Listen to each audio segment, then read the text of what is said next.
Assalamualaikum warahmatullahi wabarakatuh. Perkenalkan, kami dari mahasiswa Bioteknologi Universitas Brawijaya. Dengan saya Rafiq Kusdika Maulana dan dua rekan saya, Fadilah Rahmani dan Muhammad Arni Riaziz. Di sini kami akan mempresentasikan salah satu produk fermentasi olahan, yaitu coklat. Coklat merupakan produk hasil olahan dari biji tanaman kakao, atau nama latinnya Theobroma cacao. Fermentasi biji kakao menjadi kunci utama dalam proses pembentukan rasa dari coklat. Biji kakao yang tidak mengalami proses fermentasi akan memiliki cita rasa yang pahit, cepat, dan tidak akan menghasilkan aroma khas coklat ketika diolah. Biasanya, fermentasi berlangsung selama 5-7 hari dengan pembalikan setiap 2 hari sekali. Nah, kemudian, bagaimana sih sejarah ditemukannya coklat dan bisa sampai ke Indonesia? Coklat pertama kali ditemukan 3000 tahun yang lalu oleh bangsa Olmec di Amerika Selatan. Mereka mengolah biji kakao menjadi minuman yang rasanya pahit. Setelah bangsa Olmec punah, suku Maya dan suku Aztec yang menjadi penghuni Amerika Selatan selanjutnya yang menikmati coklat. Mereka menganggap coklat sebagai sesuatu yang agung yang merupakan hadiah daripada dewa. Sehingga waktu itu, coklat hanya bisa dinikmati oleh para kaisar, raja, atau petinggi istana. Biasanya, mereka menambahkan lada merah, vanila, dan rempah-rempah lainnya di dalam minuman coklat agar memiliki rasa yang tidak pahit. Kemudian, coklat mulai masuk ke wilayah Eropa berkat seorang penjelajah dari Spanyol yang bernama Hernán Cortés. Ia berkunjung ke kerajaan Aztec pada tahun 1519 dan bertemu dengan Montezuma II. Montezuma II menyambutnya dengan baik dan memberikan jamuan makanan termasuk produk coklat dari hasil kebunnya. Menyadari tingginya nilai coklat, Hernán Cortés bersama rombongan dan penduduk lokal berhasil menjatuhkan Montezuma II dan menguasai daerah Aztec, termasuk produk coklatnya.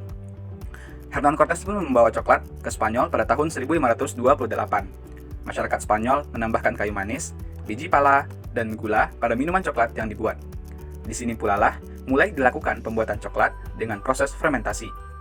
Coklat pun yang mulai menyebar ke seluruh dunia juga dirasakan oleh Indonesia, yang waktu itu dibawa oleh bangsa Spanyol ke Sulawesi pada tahun 1560 sewaktu ekspedisi, dan pada akhirnya menyebar di seluruh wilayah Nusantara. Sebelumnya, masyarakat hanya mengkonsumsi coklat dalam bentuk minuman, hingga pada tahun 1847 barulah ditemukan coklat berbentuk padatan. Berikut merupakan karakteristik dari coklat. Biji kakao mengandung lemak sekitar 50-70% yang terdiri dari 34% asam stearat, 34% asam oleat, 25% asam palmitat, dan 2% asam linoleat. Di dalam biji kakao juga terdapat kadar air sebanyak 2,03%, kadar protein 10-15%, dan kadar polifenol 5-36%. Selain itu, coklat juga mengandung antioksidan dan flavonoid yang berguna dalam mencegah masuknya radikal bebas ke dalam tubuh yang dapat menyebabkan kanker. Senyawa aktif yang terdapat di dalamnya seperti alkaloid theobromin, fenetilamina, dan anandamida. Sekarang kita masuk ke proses pembuatan. Pada proses pembuatan coklat, ada 4 proses inti, yakni proses cocoa beans, nibs, cocoa liquor, dan coklat. Pada proses cocoa beans, ada 3 yang bisa kita lakukan, yakni ada proses pre-harvest, harvesting, dan post-harvest. Pada pre-harvest, aspek yang perlu dilakukan untuk memproduksi coklat yang berkualitas adalah: yang pertama, aspek lingkungan; yang kedua, metode budidaya yang meliputi bahan tanam, pengendalian hama dan penyakit, dan mitigasi serapan kadmium. Kemudian, ada proses harvesting. Pada proses harvesting, cocoa yang sudah matang harus segera dipanen. Pada saat panen, harus diperhatikan ketika memecah coklat agar sampai tidak merusak biji, menggunakan alat yang bersih, menghindari biji dari kontaminan, dan melakukan pemeriksaan sanitasi seperti menyingkirkan kakao yang rusak. Kemudian ada post-harvest, di mana pada post-harvest ada 2 proses, yakni proses fermentation dan proses drying. Pada proses fermentation, dilakukan agar prekursor rasa coklat lebih baik. Selain itu, fermentasi dilakukan untuk menghindari pertumbuhan jamur ochratoxigenik dan produksi otak. Pada prosesnya yakni, proses fermentasi dilakukan dalam kotak fermentasi yang tertutup dan terlindung sehingga memberikan perlindungan dari air, angin, dan sinar matahari. Kemudian, biji coklat yang digunakan pada fermentasi mencakup biji yang basah dari buah kakao, biji yang rusak, sakit, potongan sekam, dan plasenta harus dipisahkan dan dibuang. Kemudian, jumlah kakao yang harus difermentasi dalam kotak harus di antara 100 hingga 2000 kg. Karena pada proses fermentasi akan menghasilkan suhu mendekati 50 derajat Celcius. Apabila terlalu sedikit ataupun banyak, fermentasi tidak akan memuaskan. Kemudian, fermentasi dilakukan selama 3 hingga 5 hari. Apabila melebihi 120 jam, maka akan mengakibatkan hilangnya rasa coklat. Dan perlu diketahui pada proses fermentasi ini tergantung dari penggunaan metode dan biji kakao yang digunakan.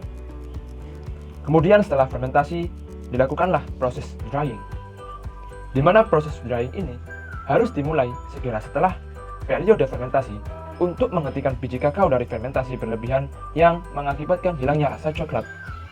Pengeringan juga diperhatikan suhu dan waktunya hingga pada akhirnya coklat kehilangan kadar air di bawah 8%. Kita masuk ke proses pembuatan nibs. Sebelum biji kokoa yang sudah difermentasi dihancurkan, biji kokoa perlu masuk dalam proses pemanggangan atau proses roasting. Dalam proses roasting, perlu disesuaikan suhu, waktu, kapasitas muat, dan jenis pemanggang yang digunakan pada varietas tertentu. Setelah proses roasting, barulah kokoa dihancurkan. Kokoa dihancurkan setelah proses pendinginan pada pemanggangan agar pemecahan efisien dan tidak ada rasa yang hilang, sehingga akan dihasilkan coklat berbentuk nibs. Kemudian nibs dihasilkan, kita masuk ke proses pembuatan cocoa liquor. Cocoa liquor adalah proses penggilingan nibs menjadi liquor atau berbentuk bubur. Perlu diperhatikan bahwa pada proses pembuatan cocoa liquor, nibs harus dihangatkan terlebih dahulu sekitar kurang lebih 40 derajat Celcius sebelum digiling. Kemudian, pastikan mesin penggilingan juga sudah dipanaskan agar mentega kakao dalam sampel dapat meleleh dan memfasilitasi penggilingan. Kemudian, suhu penggilingan harus tidak melebihi 55 derajat Celcius karena dapat mengakibatkan hilangnya rasa pada coklat. Kemudian, ukuran partikel optimal setelah nibs digiling untuk pembuatan cocoa liquor adalah sekitar 14 hingga 25 mikron. Setelah cocoa liquor kita hasilkan, kita masuk ke proses yang terakhir, yakni proses pembuatan coklat. Bahwa pembuatan coklat ini perlu dilakukan proses tempering untuk menghasilkan kilau pada coklat dan gigitan yang renyah dari lemak yang mengkristal. Kemudian, lemak dalam kokoa dapat mengkristal dalam 6 bentuk. Perlu diketahui bahwa kristal tipe 5 adalah kristal yang terbaik karena mampu menjaga struktur dari coklat. Kemudian kita masuk ke proses tempering. Perlu diketahui bahwa pada proses tempering ini kita bisa menggunakan plat marmer, ketel ganda, atau mesin tempering sendiri. Proses pertama, pemanasan dilakukan pada suhu 45 derajat Celcius, di mana pada proses ini kita melelehkan ke-6 kristal yang ada pada kokoa. Kemudian kita lakukan proses pendinginan dengan suhu 27 derajat Celcius, di mana pada proses ini akan terjadi pembentukan kristal 4 dan 5. Pada proses ini juga dilakukan pengadukan untuk menghasilkan biji kristal yang kecil. Kemudian setelah dilakukan pendinginan, kita akan memasuki proses pemanasan, di mana proses ini dilakukan pada suhu 31 derajat Celcius, di mana tujuan pada pemanasan ini adalah untuk menghilangkan kristal 4 sehingga menyisakan kristal 5. Kemudian dilakukan pengulangan proses ke titik awal sesuai harapan produk. Kemudian setelah proses pemanasan dan pendinginan selesai, kita akan lakukan proses molding dan pendinginan sehingga coklat dapat menjadi coklat batang. Untuk lebih jelasnya, kami akan menampilkan sebuah video tentang pembuatan coklat.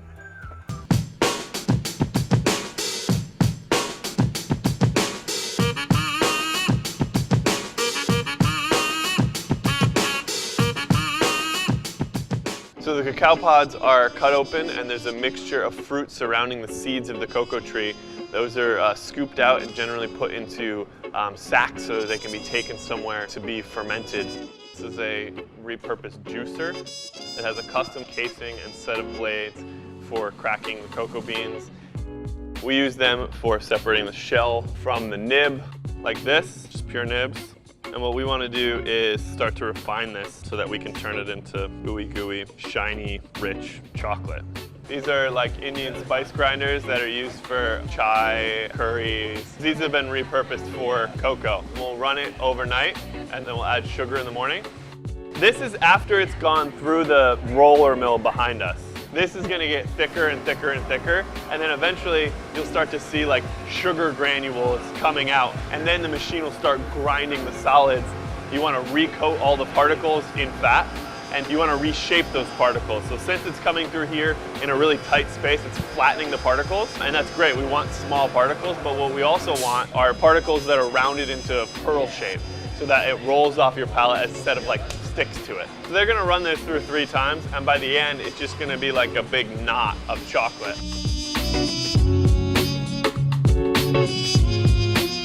So after the chocolate has been massaged and aerated, then we're gonna do this, which is the process of tempering the chocolate. So it's aligning the polymorphic crystals in the fats and the solids so that they all harden at the same temperature. And cocoa bean is roughly 50% cocoa powder, 50% cocoa butter. Because we have 50% essentially a pure fat, we like to play with that fat. Hector's steeping chanterelles in cocoa butter. In the holding tank, we'll add a lot of the other flavoring, deep herbs or teas. We really want that like incredibly silky texture, and being able to flavor the butter and then add that back in, it doesn't affect the texture.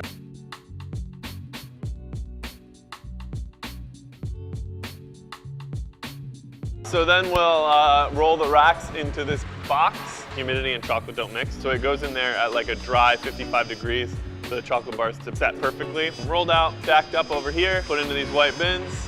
And then this is our wrapping machine. We're doing like 1,600 to 2,000 bars a day.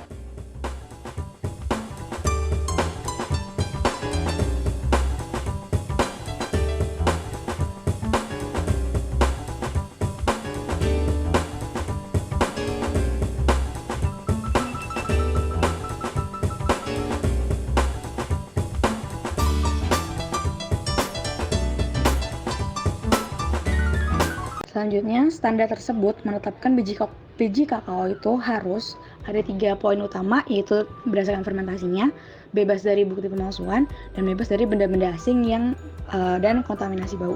Jadi dari yang pertama, dari fermentasi, setelah melalui proses fermentasi, kakao itu harus dikeringkan hingga kadar airnya tidak melebihi fraksi massa 7,5%. Yang kemudian kalau bebas dari bukti pemalsuan, yaitu ada 2 poin utama, ukuran cukup seragam dan berasal dari biji-biji cocoa.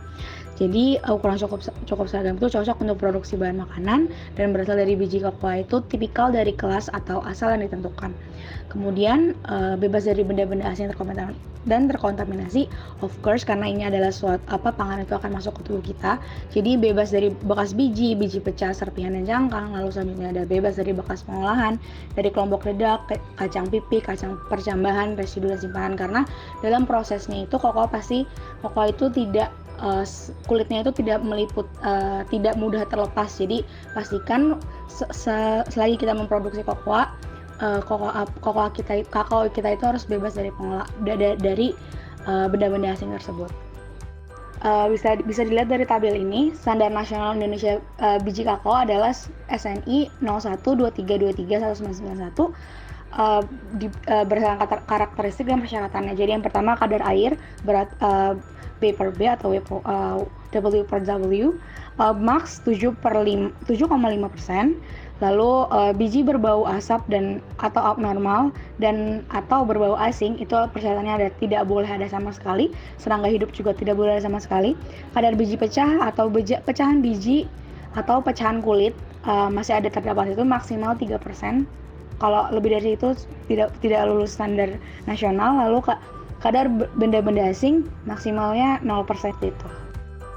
Selanjutnya quality control dari final product yang apabila cocoa dijadikan coklat ataupun cocoa powder.